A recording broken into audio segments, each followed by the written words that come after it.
Palau Sreekrishnaswamy ക്ഷേത്രത്തിൽ രഥോത്സവത്തോടനുബന്ധിച്ച് നടക്കുന്ന ശ്രീമദ് ഭാഗവത സപ്താഹ യജ്ഞം തുടരുന്നു. ജനുവരി 17-നാണ് ക്ഷേത്രത്തിൽ ശ്രീമദ് ഭാഗവത സപ്താഹ യജ്ഞം തുടങ്ങിയത്. ബ്രഹ്മശ്രീ രാമസ്വാമിയാണ് യജ്ഞാചാര്യൻ.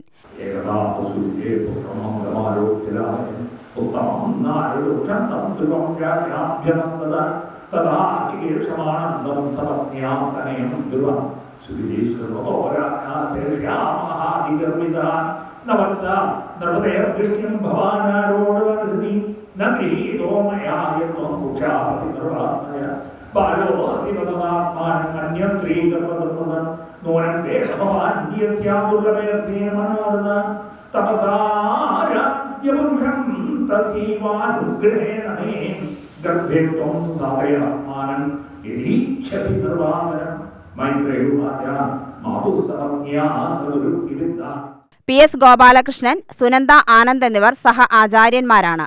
ആദ്യ ദിനത്തിൽ വ്യാസനാരദ സംവാദം, കുന്തിസ്തുതി, ഭീഷ്മസ്തുതി, പരീക്ഷിത്തിന്റെ ചരിതം, പ്രായോപവേശം, ശ്രീശുകാഗമനം, വരാഹ അവതാരം, ഹിരണ്യാക്ഷവധം എന്നിവയാണ് പാരായണം ചെയ്തത്.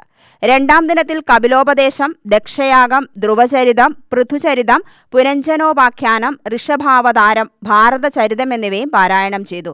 24 വരെയാണ് ശ്രീമദ് ഭാഗവത സപ്താഹ യജ്ഞം നടക്കുന്നത്. 26-ന് ആരംഭിക്കുന്ന രഥോത്സവാഘോഷം ഫെബ്രുവരി 1-ന് സമാപിക്കും.